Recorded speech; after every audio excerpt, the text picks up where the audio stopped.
Good evening, everybody. This is Leo Ganeshan, the founder of Canada Investors Club as Business Growth Partners. Of course, every week we bring business owners and real estate investors all around Canada and all around other parts of the world to the people audience in order to learn what they are doing so that they can understand about some real estate opportunities or even business opportunities or learning. So this time we bring one of the great person from Ottawa area, Peter Jozsef Petroczi. He is a real estate investor and of course a very experienced property manager. He is running two different companies, especially for property management and some education. So we are going to learn a lot from him because he's having clients all around the world. Not this one, he has clients all around the world, whether it's a single family properties or even commercial properties. He can take care of your properties from far away, so you can feel free and you can simply focus on your investment and the properties can be taken care by yourself. Good evening, Joseph.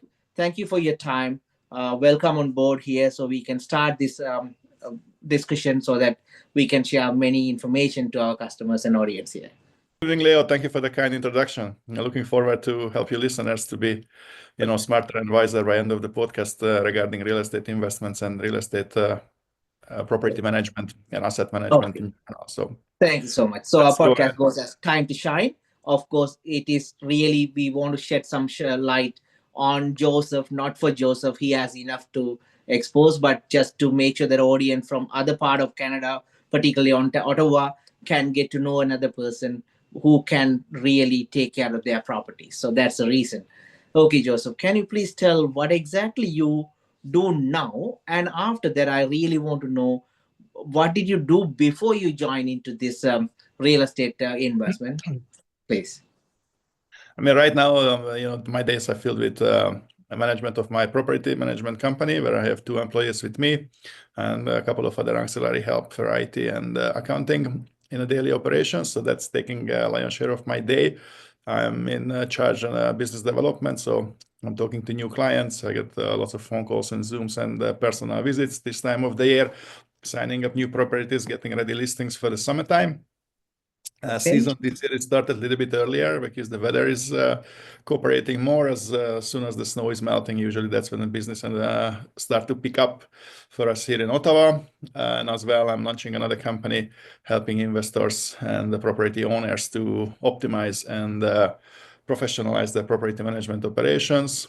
As in the last couple of years, there's a lot of options come online with different platforms, different technological advancements in property management. And if you want to get a really good quality tenants, it's very important you can back it up with a good tech stack. So it's easy to pay rent, easy to communicate with you. The days of the phones and the letters are long gone, checks are gone. So everything's get online, and tenants in new waves are requiring everything to be able to get done online. There is no more paper technically in our business like it used to be 5 years ago. Much more paper, much more checks. Doesn't exist today. Everybody wants to do everything's online, everything's instantly. So that's another avenue I'm going into. And if somebody having a bigger portfolio or challenges how to manage portfolios, different age, different sizes, I'm expert on that one as well. So happy to review, advise, and consult so everybody can make more money on their investments and move forward. Thank you. That's amazing. So in my understanding, you have two different companies. One is ENS Property Management and the other one is JPAP Institute. Am I correct? Correct, yes. It's Jozsef Petroczi Asset and Property Institute. Yeah. Okay. What exactly you are doing in that institute? Are you coaching people to become as a property managers or what exactly? Yes, if somebody wants to open a property management company, I have a couple of interested parties always calling me up. I want to open a property management company. What I have to do? And then I have a program set together, and I can tailor the program, or I can give them my experience, hire on my company what I am prioritizing in my day-to-day operations. There is different markets, different challenges, right? I'm in Ontario, so I know that market pretty well. I know there's different rules and regulations in Alberta, in Atlantic Canada. So everybody needs to be ready for their particular market, what they want to get worked on, right? So that's everybody's own homework. But stage of the business or the skeleton of the business everywhere the same. You need to set it up from the get-go. You need to get your marketing ready. You need to get your target audience ready. What type of properties you're looking for, right? Some, A categories, B categories, C or D. It's really gonna depend what properties you're signing up, what kind of issues will be running it, or what will be taking up most of your day, right? I like to spend my day in marketing. I like to spend my day doing leases, not that much going into LTBs or courts and things like that. So everybody needs to make their informed decisions what they want to work with, and then I can help them to figure it out what will be their best way to move forward. That's in my advisory and consulting company. Somebody is having bigger portfolios, and very often whatnot, it's happening. People are going on a growth trajectory very fast. And once the tenant turnover kicks in, they cannot really manage that huge amount of tenant turnover. And then, they start to lose money. They start to lose monthly income. And that's going to really affect their profitability by end of the year. So, we try to make those projections with them, or if they are in a difficult situation, how we can correct the ship and get everything filled up as soon as possible. Market is always cyclical, so you cannot always expect the same thing what happened like last year, 2 years ago, 3 years ago. Real estate was very red hot everywhere, so whatever you put in the market was picking it up. Right now it's more, we are seeing it's turning into a renters market. There's a lot of available units right now in our market, at least here in Ottawa. I guess people are moving together, people are moving out of Canada, immigration is slowed down, international students are slowing down. So there's lots of negative effect on the market. Federal elections coming up, so it's a little bit of uncertainty in our city, at least. So that's mean prices are under pressure, and landlords are expecting prices from 2022, 2023, which are not really suitable if you don't have a top quality unit and a brand new unit. And also, the new builds are coming up very highly in Ottawa. There's a lot of big developments coming online. And those big developers, they're giving 2 months, 3 months free sometimes, or 1 month free, just to take the best tenants out of the market. So it's little landlords are smaller landlords with a 4-plex, a 2-plex, a 6-plex. They're getting hurt because they don't have the financial means to compete with the bigger guy to give 2-3 months free, right? So it's really, you have to pick and choose what you're going to do. You keep your price high and wait it out, or drop your price and get somebody quicker in. So you need to really find out what is important for you. But financial stability, it's key when you start up an operation, so start up a business, and you always need to plan for the, rainy days. And right now, many of the landlords, they're having rainy days, unfortunately. Yeah, definitely. Whether it is single family or even commercial properties, everywhere the landlords are really having challenges. But of course, being a landlord for the last 20 years, I have seen enough personally in commercial side and residential side. Of course, we've seen some professional tenant, they try to outsmart even ourselves and outsmart our lawyers also sometimes. It's challenging and interesting, but definitely yes. So in terms of this ABC class of tenants, are you still proposing real estate investors for an individual house also in C class? Are you taking over that type of properties as well, or in commercial only you do into that? I mean, honestly, I not really work in the C or D market. I only work in A plus and B plus, I would say. So I choose my market to be on the upper side. Yes. It's not worth it to spend my energy and time on the non-C or a D market, because it's not going to bring me a return, right? I'm in fortunate situation where I get lots of good clients and good referrals from current clients, and always able to get good quality properties into my portfolio. So that's my main focus, A and B. Definitely, that's a good idea. Yeah. For sure. Because as a property manager, if you go into class C properties, definitely your time is going to be totally consumed.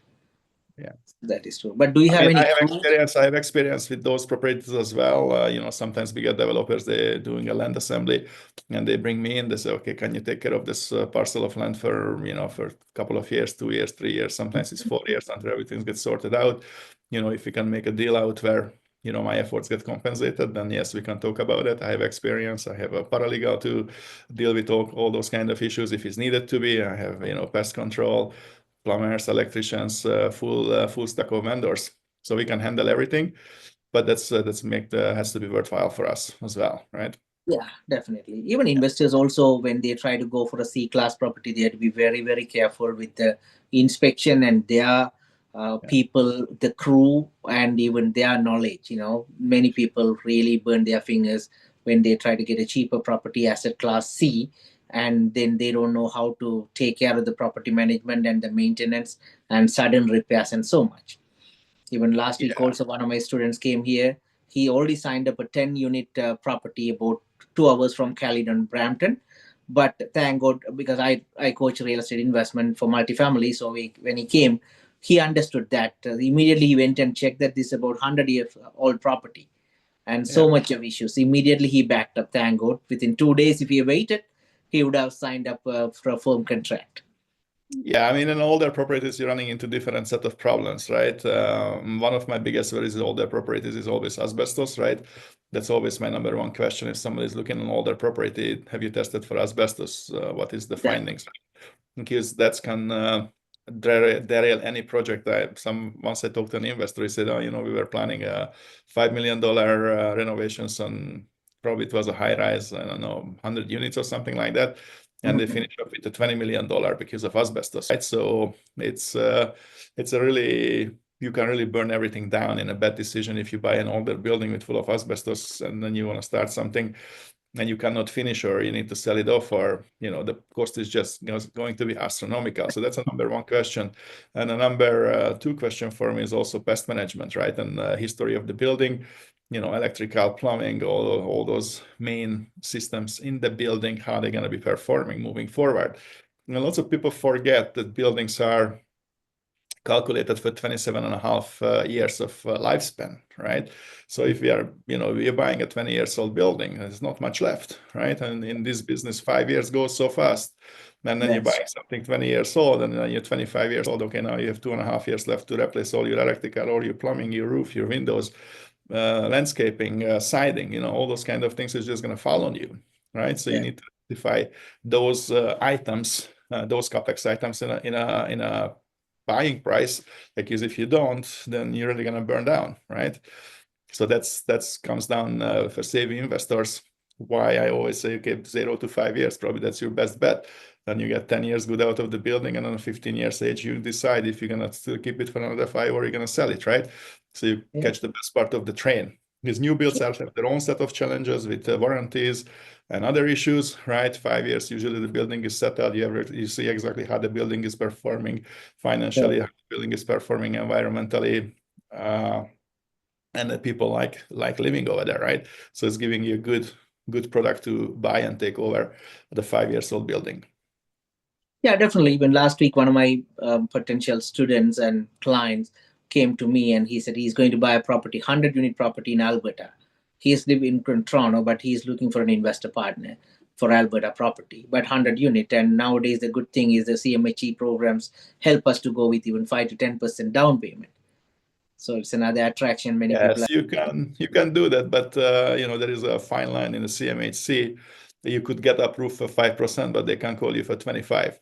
So technically, if you're doing a CMHC, you still need to budget for 25-30% of the price to be ready. Because if you don't get the 5% financing, they want you to put 25 down, the deal is going to fall apart. yeah, So that's another thing. yeah, And a second thing, of course, they had to have some reserve also. And yeah. again, the CMHE qualify the underwriting period is very, very long. For a purchase, guys, I always alert them, don't simply try on that alone, because if they don't do the approval within the 3 to 4 months time, you'll be losing a deposit from the seller side. So refinance is all right. Purchase, they had to have, as you said, at least 20 to 25% quick closing they may have to consider. Then the good thing, they can do a refinance after that. Otherwise, they may end up not closing the deal at the last minute. Yes, I mean, the rules are always changing. The goalposts keep moving. I mean, CMHC is about 5 minutes from my office. I pretty much drive there every single day. The headquarters here in Ottawa. So, That's it's true. it's an ever-changing environment, and also CMHC right now in Alberta, they are quite exposed. That's what I hear. They overexposed in Edmonton, right? So Yes.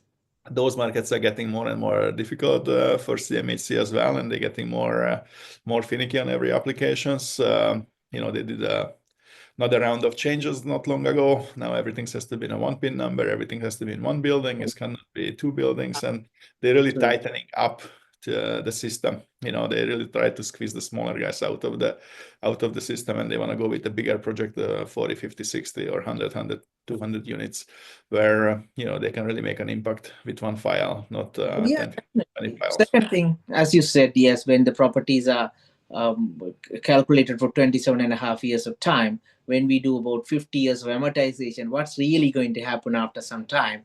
Because cash flow management is okay for the early stages, but they have to allocate a lot of capex expenditures after that. One. Second one, when they go with the 5%, 10% down, if they qualify, suddenly if there is any market changes, what are they going to do it? The investor is going to be at a risk. So yeah, you're walking on very thin ice, right? If you only put 5 or 10% down, you're walking on very thin ice. And if it's any negative effect happening on the market, you're running into a difficulty to fill units, or you have to drop prices because you need to do some concessions.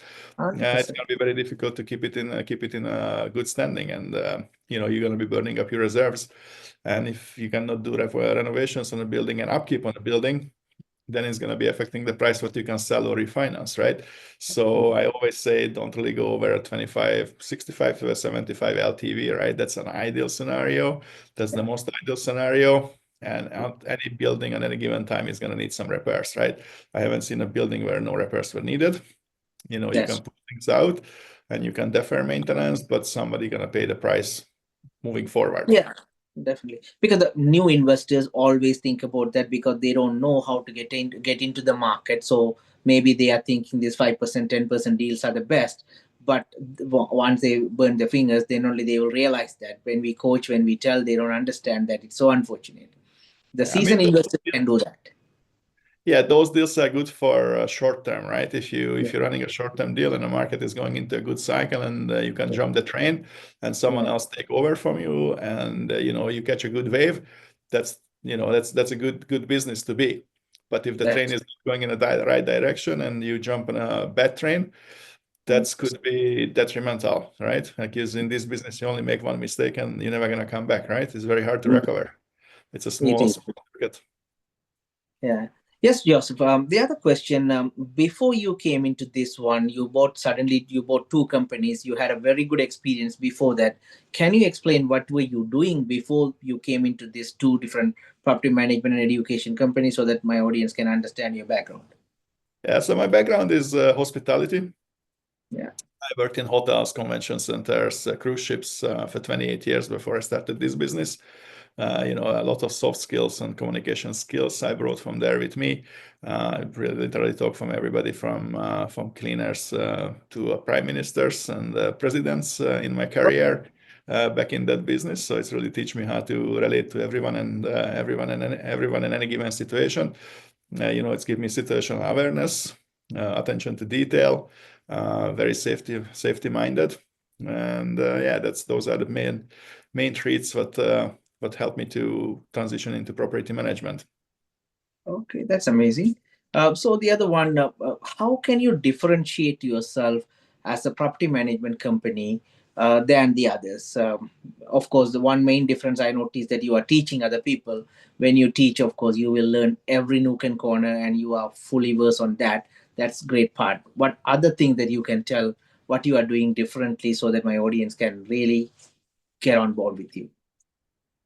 Our differentiator is our track record, right? I mean, I'm involved with the company for 6 years. I bought the company 4 years ago in 2021, and I'm, involved in 2019 since 6 years by now. It was just about 6 years ago I started with property management. Definitely our attention to detail. That's number one thing. As nothing is too big, nothing is too small, right? We always have the customer in mind, our clients and our consumers. Clients are the owners and the customers are our tenants, right? And our job is really to make even field for everybody, negotiate between the landlord and the tenant, come up with the good deals and bring the best tenants to our owners. And another thing too, longevity, keeping your tenants, that's really important in this business. If you look at, let's say, a 10-year span on your investments, and let's say you flip tenants only once, so let's say your tenant is staying 5 years, the next tenant is 5 years, you pay your property manager finder's fees only twice. But if you have Mm-hmm. new tenants in every 2 years, that's mean you pay property manager finder's fees 5 times, right? That's going to be highly affecting your numbers. So you really need to have a property manager in place who can provide you that tenant with a longevity, who has the system to keep the tenants in place and put the right tenants in the right place, right? For me in my portfolio, it's very rare if somebody is leaving after 1 year. There is maybe one person or two person per year out of 100 units if they leave. So, Mm-hmm. if somebody is placing a bet on me and say, okay, fine, I want to get somebody in my property, it's a 95 to 98% chance they're going to have a long tenancy. Some of my tenants are in place for 5 years, 10 years, 15 years, or even we had tenancy for 28 years at the time when the property was sold. But most of the places we rent out, people stay as long as my clients are staying abroad, and sometimes it's 3 years, 4 years, 5 years, 7 years, or 8 years, but never less than two, right? 2, 3 years. That's the average tenancy with us. But Yeah. that's the number one thing, right? Another thing too, we know exactly what to look for, and also we can provide a sense of security for the properties what we manage. Like we have a robust system to weed and vet tenants before we place them, right? So we are very adamant about tenant placement, background checks, credit checks, employment verification, income verification. We do that diligently every single day, and very often when let's say professional tenants or somebody is think they know the system or they want to play us, we really find out during the period where we do a background and credit checks. A couple of red flags gonna come in here. Some of the information is not gonna be matching together, and then we easily make a decision. Sorry, we're not moving forward with your application because we are not comfortable, right? For us, is where we handle everybody else's properties as would be ours. If I would Yeah. not place the tenant in my own property, I will not give it to you, right? Yeah. So that comes from hospitality. If I don't eat something, I don't gonna give it to you. If I don't drink something, I'm not gonna give it to you. Same thing with my tenants. For me, if I don't like the tenants in my personal property, I won't give it to you.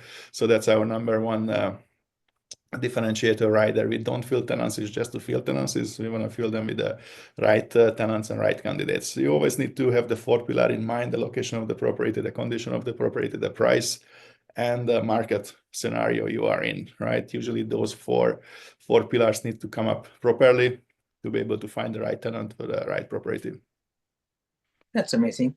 And the other thing, Joseph, you mentioned that even when some investors buy a property, are they taking you with them as a property manager and start the due diligence, or most of the time they handle the property only after hand over the property to you only after they simply buy that? What's the most scenario? We have experience with both scenarios. Sometimes the investors calling me, they're coming into Ottawa market. Hey, can you come us to do the walkthrough and the due diligence?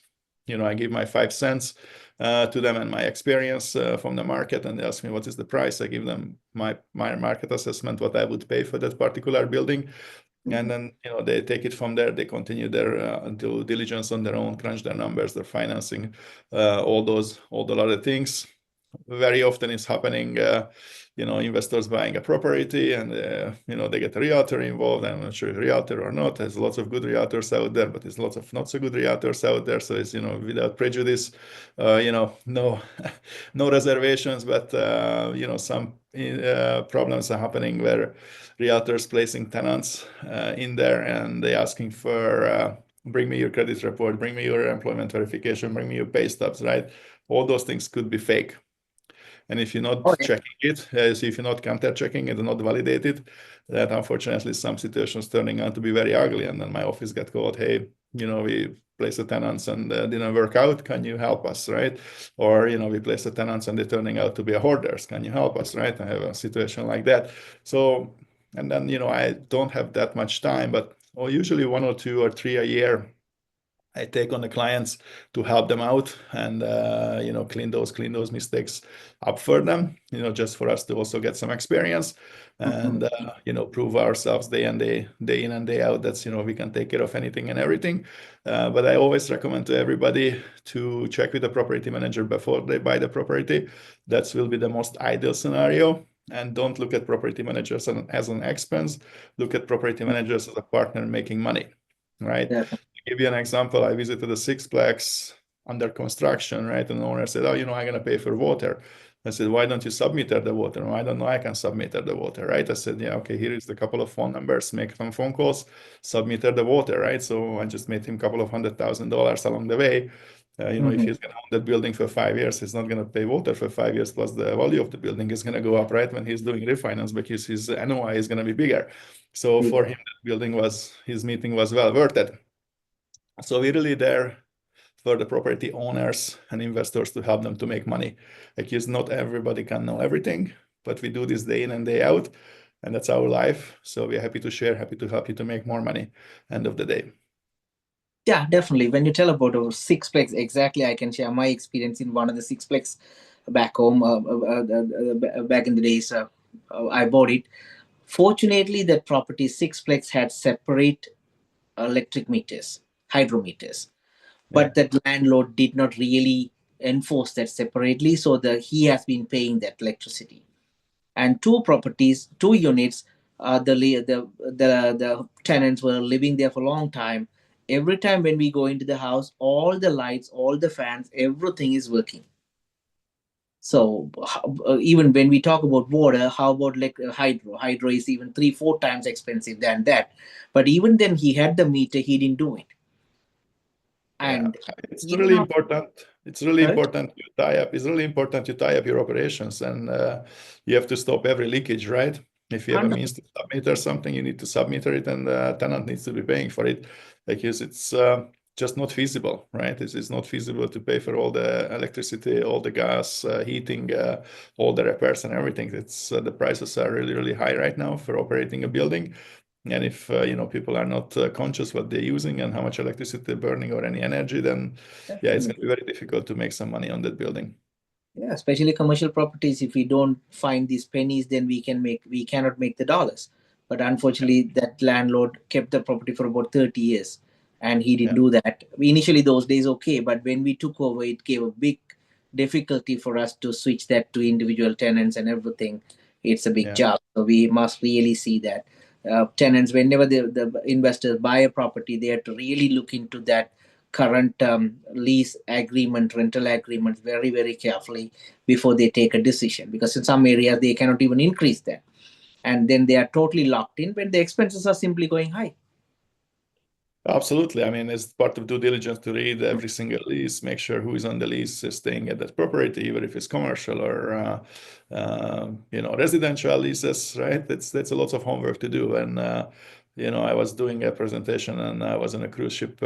We had a cruise for real estate investors. And somebody saying, "Oh, well, I don't know who is living in my unit." I said, "I'm sorry to tell you, but how did you do your administration, and how do you do your due diligence if you don't know who is living in your building?" So you need to make sure those things are secure, and you know exactly who is living on that property. If it's not, then you need to make an amendment, you need to investigate and make sure you remove people who are not on the lease, right? So that's very uh, very important to keep a good administration and good records of your tenants, and each and every time people moving in and out, because it's saving you liability and any headaches along the years. Definitely. So the other thing, Joseph, in terms of any maintenance, small maintenance as a property manager, you can take care. But do you have any separate maintenance managers or contractors around the properties where you are handling, or you let that to the landlord generally? So there is two different ways of running a property management company, right? There's one way to run it with an internal maintenance team, and it's another way to run it with an external contractors team, right? There's both of them has plus and minuses. An internal team, it's usually quite expensive. You need to get a couple of cars, couple of guys, two guys in every car. And then certain part of the area you are super busy, certain part of the area you are less busy. So it's pretty unpredictable. In Yeah. our situation, we don't have an internal maintenance team. I'm not sold on that idea. We don't have the scale for it. We're running about 100 units right now, and we have third-party vendors, right? Third-party vendors are all of them vetted, all of them insured, who are Mhm. working with us. Everybody is tried, everybody is bonded, and the beauty of that one, I can have 2 or 3 contractors for the same thing in the summertime when I am super busy, and I can work only with 1 or 2 when I'm less busy, right? And I'm not pressured to keep somebody busy Because sometimes I hear from clients, they're coming from different companies. You know, on a winter time, I was getting some bills where I don't think it was necessary to get things done. Because, you know, companies, they're just looking to keep their employees busy. So you really need to be careful what you do. We are not a maintenance company with an A and a B categories what we manage. They are Yeah. usually not super heavy on maintenance, and that's, you know, therefore is not our main bread and butter to do maintenance. We do project management for our clients if they require. We Mhm. do roof replacement if it's needed. We do window replacement. You know, basement repairs, crack foundations, decks, whatever needed to be done, we will get it done. But that's a separate agreement and separate pricing on those projects. Oh, of course, definitely, yes. Yeah. Okay, and the other thing is when you tell that, yes, you said that you are taking about two, three quotations before you proceed further. That's an amazing job, and Yeah. at the same, that is the right way of doing. Last month, one of my class students wanted to buy a property in US, and he was fully convinced. And at last, he noted that the particular property management company will give only one invoice or one quotation, and they had to work with that. Only because of that itself, the client walked away. Thank God he walked away, because that is totally a malpractice, in my opinion, especially far away from US. And Yes, that's a red flag, right? It's a red flag. I mean, you know, United States is all different circus. It's all different rules and regulations. I hear, you know, some horror stories from there. People get robbed, you know, sign contractors disappearing, and you know, you need to be really doing your due diligence, what market you're going and what aspect of the business you do, right? So yes, it's everybody's, you know, you have to assess your risk and risk awareness and risk management, risk mitigation needs to be there. I always tell to everyone three quotes. You have to talk to three people, get three quotes, and choose from there what will be the best for you. definitely, yes. Yeah, because especially the new investors, they have a tendency to go to US. That's perfectly all right if they find the numbers good. But more than the numbers, managing the property is the most important thing to increase the numbers and the values. So if that potential is not there, whatever the current good numbers will never help them to go to the next exit. They don't understand that. I always say rather you buy some property in backyard in Canada, wherever it is, you can do something, some more controlled property management with your property managers. Then they can move into US or other part with some experience. What do you think about that? Those who are really going to US as an investor for the first time? I mean, it's coming down to your risk management and risk assessment, right? If you like to take a higher risk, a higher reward, right? But I mean, everybody think yes, everything is easy in the US. Is not easy in the US either, right? So you need to know your homework. Again, the business principles are the same in US, the same in Canada, right? And then people think it's money is just gonna come up in the US. You know, it's different system, different legislations, depend where you go. What you do is a red states, is a blue states. You know, it's sub-markets, you know, somewhere you do cash flow, somewhere is no market increase. So there is really, you need to do your homework, right? I would say everybody before they go abroad, you know, try to do something on your home country, do the first deal or two, get your experience, look at difficulties, challenges, how do you handle. It's very different to manage a property from distance and very different to manage a property where you know, sit in your car and you're there in half an hour or 1 hour. And yeah, that's everybody needs to make their own decision. I don't, you know, tell the people to not to go to the US. If you think Yeah, that's the right next step, sure, do it, but be aware. It's a very different circus, a very different environment. It's much more aggressive, it's much more competitive, and you are not alone, right? So definitely, yes. buyer be aware, I would say. But I would suggest everybody to first do a deal in Canada or whatever part of the world you are. I have first real All estate in Hungary because I'm Hungary from originally. So I get my first properties back there when I was in early 20s. So I all know right. exactly how it feels when it's a no paying tenants, how it feels when you have to kick out the tenant, you have to do renovations, all those kind of things, right? So I learned that early on. It's not everything easy peasy, right? So yeah. Yeah, in my understanding, definitely what you said is correct, because many people really burn their fingers in other areas. And because the two tax system, right, if they don't put a proper corporate structure, they are going to be ending up with two taxes, because one of the investors is a Canadian guy, Canadian citizen. For the last 20, 15 years, he did some business in US, multifamily, 700 units he owned. And now he sold everything and came back. When I talked to him, he simply said that, yeah, I was doing reasonably okay, but with the tax system and everything, I could have done the same in Canada, because in my personal opinion, he made some mistakes or something in the tax setup, so it burned him a lot. So we had to really go with the right setup and everything to the other territory, Yeah, taxability.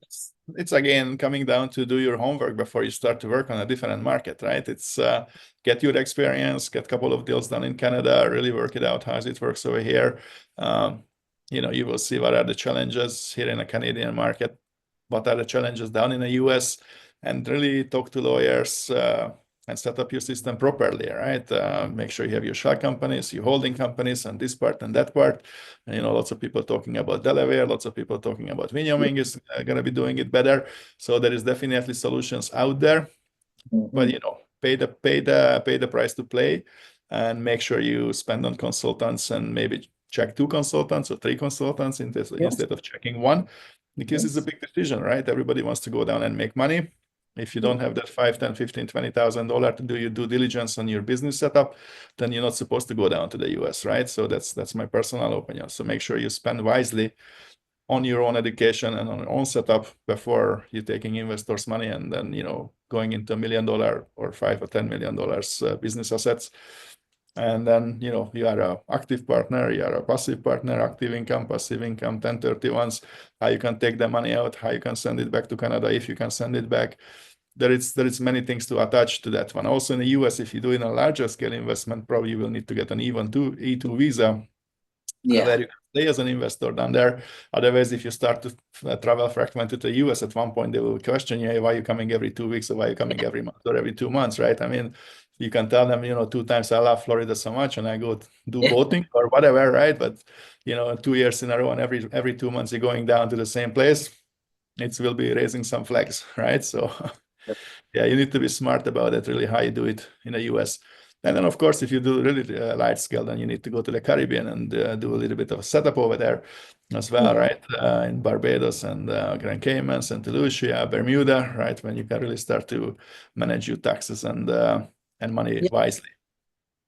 Yeah, even when you talk about this corporate structure, even in Canada, sometimes people start buying properties one after the other without the proper corporate structure. When we try to do some refinance or whatever, then only we notice that there's a lot of capital gains going to happen, but they don't want to even sell the properties. They are going to pass it to the kids. So at that time, again, another capital gain is going to kick off right away. So the corporate structure is very important when you buy a first property itself. If you really think of continuing this for a long time, in my personal opinion, guys, you just take the decision in the right way. A family trust or something has to be back of the mind. Then it's easy to handle your tax in future. It's a long-term planning, right? There's lots of people that don't plan long-term, right? And you start to realize that you need to be able to plan or predict for 15, 20 years at least, right? It's not a buy today and sell tomorrow environment, right? It's a hard asset. It's not a stock where you can, press of a button and you can sell it if it's not performing well, right? It's like That almost stepping into a marriage with a building, because at least you own it for 5 years or 10 years or 15 years, right? So it's really important what you're stepping into and why you're stepping into and how you're gonna get out of it, right? So yes, that's that it need to be planned, and planning is a big part. And as well, of course, education, right? Talk to people like you, Leo, yeah, who already have seen it, has done it. It's not your first rodeo, it's not the first time you see investments or challenges, and you overcome many of them, right? Same thing with property managers. Come to us and we'll tell you exactly what you're supposed to buy and what you're not supposed to buy, and for what reasons, right? I mean, lots of people, they think, oh, well, let's buy something in a bad part of the city is up and coming, right? Do you have 15, 20 years to wait it out until the area is up and coming, right? I mean, there's one section in Ottawa where people say it's up and coming. Okay, tell me the timing in up and coming. Like for me, what I see the developments is very, very slow, right? There is yeah, there is no a blanket plan where it's okay, fine, in 5 years or 10 years, we're gonna overhaul the full neighborhood, right? There is no plans like that. They let you build whatever you can build now. In Ottawa, you can build anything, well, technically almost anything on any lot, minimum 4 units or 8 units, no parking required. In a few years, they're going to be turning into a downtown Toronto or a downtown Montreal, where people cannot move because there is no space to put the cars, right? So what's going to happen? People are going to get pushed out to the satellite communities around Ottawa, because everybody needs a car. Ottawa is it's a car city. OC trust. Transport, it's occasionally running, and Mhm. very difficult to do a family life without a car in Ottawa. And that's reality. And it's going to be reality for another 15, 20, 30, 40 years, maybe. Right. Definitely. And the same thing with the experience. If we have a units rent without parking, it's very difficult to rent it out because everybody comes with a car, even students coming with a car to Ottawa, right? So parking, it's paramount. That's once you're planning something to build or you buy something, make sure it has parking, because if you don't have parking, it's less value and you're gonna get a lesser quality tenants in there. So Definitely. those little details are super important. Yeah, the Uber culture is not going to happen even in downtown Ottawa. I have some property in downtown Ottawa. Thank God I have some parking, but that area don't really require any parking. So any Yeah. new building coming without parking really going to be a big hassle in that area for sure. And Peter, Joseph, I noticed that in your website or somewhere, I noted that you are following a method called asset method. Am I Yes, that's my own method. How I manage properties and the vision behind the daily operations for us, and that's what we teach to our members or students who like to learn from us. The asset is A, for analyze the asset to understand really what you're getting into, what we were talking about it previously. Know your location, know your challenges. It's like a SWOT analysis. Know your numbers, right? And this second S or first S is to set goals. What you want to do with that property? What's your vision with that property in 5 years, 10 years, 15 years? There's need to be a bird project. There's going to be a new build. There's a buy and hold, right? What you want to do with it? Set goals for that property. S, solve problems, right? If it's a new build, you need to find the builder. You need to find the tenants. If it's an older property, you need to refresh the property. Or if it's a bird property, you need to do renovations, right? So solve the problems. E is for ensure tenant satisfaction. Why I say that, or why we say that, because tenants are the one who putting the money into the system. If you don't have tenants, there's no money coming in, and you cannot pay your mortgage, you cannot pay your bills if you don't have a monthly income, not collecting your rents or not collecting your fees. So that's super important. Your tenants stay as long as possible and they pay top rent. So you need to, in return for that, you need to take good care of them, right? So you take good care of your tenants, they're gonna stay longer, they're gonna pay top money. So it's a good business decision. And T is for timely exit, right? Know the market when you can exit. Either you sell the property, refinance the property, and in that way you make your money on time. So it's like a mindset, exactly how we are managing and what we are teaching to our clients and our owners to look at their property. Because if you have a property, it's a business. So it's not a charity, it's a business, and you need to run it like a business. Yeah, definitely the last one, because I don't want to go with everything you clearly explained that, but the last thing, timely exit is something really an important thing, because people really have some interest to hold a property for a long time. No harm about it, because real estate is meant to be buy and hold for a long time. But new investors, the first time, second time investors, they have to think about the cash flow, and if there is any opportunity coming with for a good exit, if you're a realtor or somebody is coming and ask you for a good price, please consider that as an amazing thing.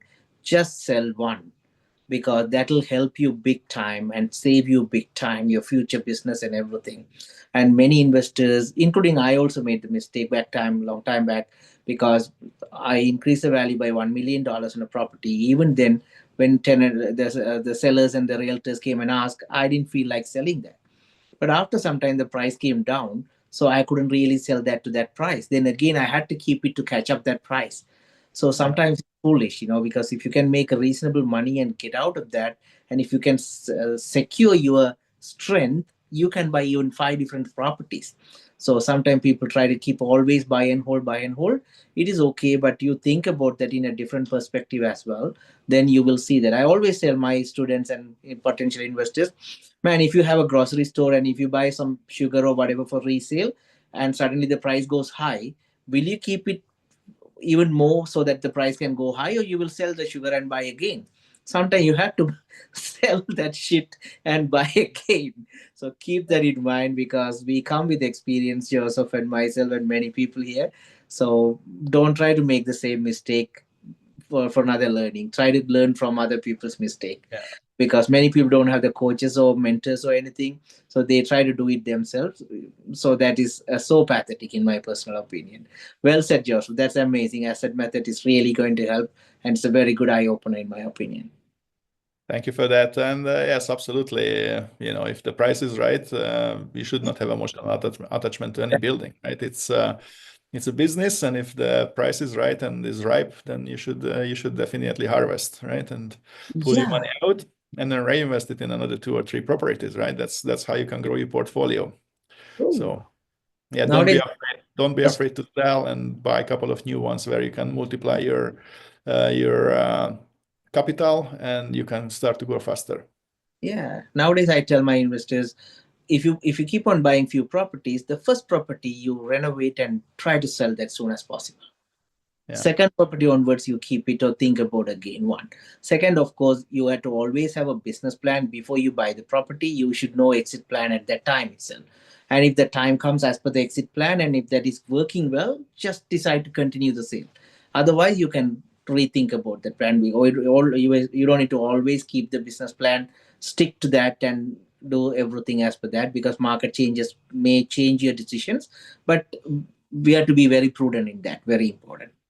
Yeah, and also it's coming back to how you set up your properties, right? If you don't have a proper structure, sometimes in some provinces you can set up the property under a corporation, and then instead of selling the property, you're selling the corporation, where you can, optimize your taxes a little bit. Yes. Check with your financial advisors. It's not a financial advice, but really do your homework, how you structure the ownership of that building, particularly what you are having, because it might be helping you to, get a better price if you can sell it in certain structures. Yeah, definitely. Even today, I've been talking to one of the potential investors. He had about 10, 15 properties all on his name.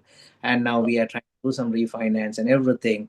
But I noted that, yeah, one fine day he's going to pay a big price because the corporate structure is not structured in a proper way, or no cooperation or anything. But he keeps the property for a reasonably long time. That is good. But it's going to affect big time. So those are very, very. Definitely. Yeah, that's whatever, if you put the foundations down right, you can build a really good house. But if the foundations are crumbling, you can build a beautiful house, but there's going to be cracking and there's going to be some problems along the way, right? And that's the problem. If that no proper foundation is done, no planning for corporate structure, and Yeah. how you gonna grow that corporate structure, then once you max out your personal opportunities on a 3, 4, 5, 6, 7, 10 units, most of the time that's what the big banks is going to financing, then it's Yes. going to be difficult to go above that, right? For Yeah. And Joseph, the other thing, you may have seen many tenants in commercial side. And can you give one example where a tenant bought a property reasonably low price and market under market value? After the renovation and the forced appreciation, they were able to do a big things turnaround. Is one or two examples? Can you give that so that people can see the potential? Because sometimes many of my investors and students are thinking the market is not right, so they are waiting for their purchase. But in my opinion, when we come into multifamily and commercial, more than the market, we should be able to increase the value of the property with force appreciation, our critical thinking, and creative ideas. So if there is anything, even in the bad market, also we can make money. So people don't Yes, of understand. course. Any examples from your side? I mean, if you want to really go into forced appreciation, you need to know the location where you're buying the property and what will be the natural turnover of that property, right? Lots of people, they try to go to the secondary market, tertiary market, where tenants are stay put forever, right? And they try their luck over there. But if you want to really force an appreciation in a building, you should look for student housing, right, where turnover is every 2 or 3 years. You get new set of tenants over there, so you rent is always keep increasing and is always market rent, right? So that will be the number one recommendation for me. If you have to put your sweat equity in, managing student rentals is not easy, right? There's a lot of turnover, there's a lot of service costs, there's a lot of wear and tear, but the price is higher what you can get, and therefore the value what you can create is also higher. That could be a good foray to any aspiring investors to get their feet wet in the market. I know lots of people, they start with the student rentals. Do I like student rentals on my own? I don't think so. I have a different market segment on my mind. But once I worked one property for one of my owners. Uh, it was an inheritance. I think they get it for 1.5. I managed them for 2 years and they sold it for two, right? So, and it was maybe we spent $30,000 on a building to paint and do some uh, landscaping upgrades and things like that. Just really minor, just fix up the building. And in 2 years, they made 500,000, right? It's 30% on 1.5 mil. So, you do the math. If you get 20% down, it's 300,000. And in 2 years, you walk away with 800,000. And, that's 140% capital increase, or multiplying your invested capital by 140%. So it's huge, Oh right? yeah, 2 years So really we big did time. we did one of those. I get another sixplex for my client, where we do separate leases for we do commercial leasing for parking, right? So the Mhm. parking is not linked to the lease, and then we can keep the parking rate relatively high, on those ones, so he's not losing value on his building. That building is almost bringing in like 15K a month on a sixplex, right? So Oh that's wow. that's that's pretty nice, right? Yes, So we do those kind of things, and then you do the math when you go to CMHC for refinance. How much this building is gonna come in with proper management, and tenants are stay put on 6 units. In 3 years, maybe we get 3 units flipped. So very very slow turnover, very steady building. So you bring us a good quality building, we can definitely make good money for you on that, what with our management practices. So that's the number one thing. Commercial side right now, it's a little bit slower. Right now, there's lots for rent here in Ottawa. Hopefully, the federal election is going to go through quickly, and then companies will start to grow again and come out of the basement, so everything's going to get filled up. Commercial is a different game, whether we do at least three years leases instead of a 1 year lease, and then maybe we do 2 years extension, and after 5 years you're going to be sitting down again and talk to each other, hey, how the market is going, what we can do, how we can do things on that segment. But definitely, if somebody wants to get into the market and force appreciation, I would say student rentals or areas were frequented by students. That will be my starting point and hunting point for that point forward. definitely. That's a great message for the audience. And the other thing, the last question I want to ask you is, uh, what are the mistakes that you see the landlords are making when they buy their first, second properties in commercial and single family residentials as an investment property, so that they can take some consideration from your advice here? I mean, they're underestimating the challenge on hand, right? Underestimating the quality of the building or the condition of the building, right? They don't really can see behind the walls, and even if they do inspections, the inspector is going to say, I didn't see it, I didn't open it. So they really up for a grab. So you really have to have a good feeling on a building. Like, I give you an example. We took over a building. Somebody just bought it new and they are abroad. They said, okay, fine, can you manage the building for us? So no problem. We signed a contract. Realtor get the tenant in. The tenant calls us in day two. He said, oh, I don't have an electricity here. I don't have electricity there. So we send an electrician, and he's sending a report back. Somebody was working on electrical system, probably the previous owner or the previous, whoever was there, and they were mixing aluminum wires and copper wires, right? So that's like a big no-no. Kind of thing. So this kind of surprises happens with an older buildings. So really do your due diligence and understand the building systems, understand when the building has been built, how is it built, ask questions, and check everything and double check everything to understand what's happening there, right? Some buildings in Ottawa around 25, 30 years ago, they used to be built with PEC water piping, Mhm. the dreaded gray piping. If you see that one in any of the buildings you try to buy, either you run or you discount big time, because you will need to change all the plumbing in the building, or you're gonna have floodings. I had one house probably flooded 3 or 4 times because of PEC, until I could convince my owner, hey, we should be not doing all these repairs and insurance claims. Let's make one informed decision, and we change everything at one point, right? So that's I lived through those experiences. And then overconfidence, right? Everybody thinks property management is easy until it's not.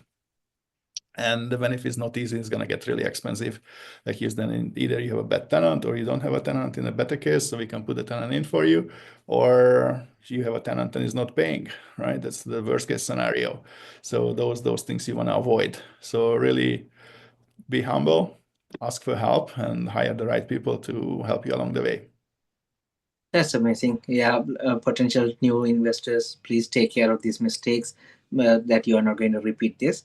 And the last thing is we put some rapid questions, just three questions. It's just Uh-huh. 30-second questions. First one is, what is that habit that you have that changed your life, if there is any that you can share with? Sorry, what's One happiness shaping my life? habit that may have changed your life to the better side, if you do, if you can Habit. tell anything. I quit smoking a long time ago. I pretty much quit alcohol a couple of years back. I really reduced my alcohol consumption. I work out a lot. I try to eat healthy. I travel a lot, read, listen to good music, really selecting my friends who I spend time with, and try to connect with nature, and be cognizant about my surroundings. Right, I'm a minimalist. I don't live in a big house. Like good things, but not many things. Mhm. I did a 75 hard last year. I think that was pretty big change for me. Lost a lot of weight and get lots of strength. Feel really good. So yeah, challenge yourself and things will fall in part. Yeah. That's amazing. The 75 hard, did you do it recently or it's for a long time back? Last year, October to December. Yeah. So it's like 3 months ago, I finished my 75 hard. And then, of course, some habits are staying from there. You do your intermittent fasting, your workout, your meditations, your reading. It's give you a better structure of your day. Definitely. That's 75 Yeah. hard. Really a hats off. Thanks so much. The Yeah. other one, what is the worst business mistake that you may have made in your past? Anything if you can share? First business mistake, not hiring the right people at the right time. That's for sure, right? I did not put emphasis on hiring right people. That's definitely set me back by time and advancement. But I overcome on those challenges. I corrected it, and now I'm very happy with my team. That's amazing because finding the right talent is not that easy. In the Yeah, past, maybe I have hired about 300 people or more than that. yeah, And every time we learn, even in this age, hiring is really a difficult thing. I always propose, if you cannot do it, please go to a consultant, let them do that one so that yeah, you can solve this situation faster. That's a yeah. very valuable one. The last one is, what is the most expensive to pay for a coach or mentoring or learn from your mistake? That's a really good question. I mean, you're always gonna need to pay, right? I would say, either you pay the price or you pay the fees, right? Either you want to pay the coaching fees or you want to pay the price of the mistake. So you decide. But that's we always say in Hungary, smart people learn from other people's mistakes, and not so smart people learn from their own mistakes.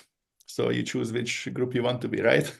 Definitely. Yeah, I would say definitely, be open-minded and ask questions to the people who walked the life before and who you look up to, right? I mean, you make sure you take advice from people who has done it you want to do and already went that length, right? So don't ask the bus driver how to be a race car driver. If you want to be a race car driver, you need to talk to a race car driver, right? So I would leave it like that, but definitely talk to people, go to networking, do your due diligence. Sometimes it's not the people you talk to, sometimes it's the inner self as well. Your values, how you align with yourself and your vision, how do you see yourself, and then you can advance. You really need to be settled with yourself, and you really need to be in fact and in balance with yourself to be going into business and embarking this journey, right? You cannot be just doing it a little bit. Either you do it all in or all out, right? So that's the major decision. Once you are in, you are in, and then you have to go with it. Yeah, definitely. Yeah, if you think of reaching a big goal, there should be massive action with some support. Otherwise, we can do the massive action. It can end up in the wrong direction. Then nobody to Yeah, come. absolutely. Yeah. Okay. Thank you so much, And Joseph. nobody made it to the top without coaching and without help, right? So that's number one thing. Even prime ministers and CEOs and Formula One team principals, they all have their coaches. They all have their support system and networks and consultants, right? They're not talking about it, but they have it, right? Very So it's a very smart thing to do the same thing, to copy and duplicate the success. true, true, true, true. Okay, and how can our audience contact you? Can you share your website or the phone number or how best? So they can reach me on e&smgmt.ca. You can send a survey, get in contact with me, or you can email me at info@e&smgmt.ca, or I can give you my direct line is 613-742-1704. If I'm not available, please leave a voicemail and we'll get back to you at my earliest convenience. So, or pass by my office in Ottawa. We are on 5510 Canotech Road, Unit 204. Is it in downtown or all in? So which part of Ottawa? It's Gloucester. It's Highway 174 Montreal Road exit. Train is going to come here too. We're All building right. it for 5 years. So hopefully the train station is going to be open up soon. So either bus, train, or walk, they can pass by here. And also I'm available on networking events, all around Ontario. This weekend I'm in Edmonton, actually, and Calgary on Monday. So if Mhm. anybody listening from there, drop me a line. Happy to meet. Okay. Hey guys, actually already Peter, Joseph said that he has clients from all the part of the world, Middle East or even Portuguese and even Iran, Iraq, so many places. And if you really have some list of the tenants that you have around the world or wherever, Joseph, can you please share that so that people can click right away if there is any potential investors like to buy a property in Canada, they can buy through them or whatever the way they can contact you too. Absolutely. Everybody can reach out to us. If you like to buy a property, if you have a property, if you have a challenge, something needs to be sorted out, or you just need a set of eyes on, putting some systems together or a mechanism together to control your property manager who is in charge of the building right now. You have any questions, we can help with all those questions and all those issues or problems to solve it out for you and make your investment more profitable. So that's our everyday proposal for all our clients, make your life better and increase your profit. Okay, okay. Thank you so much, Joseph. I'm going to share your contact information again in a screen so that people can easily take a screenshot or whatever. And say to him to have a great weekend and a great evening. And of course, thank you for participating in Time to Shine podcast. And very soon we'll meet again in person as well. Thank you.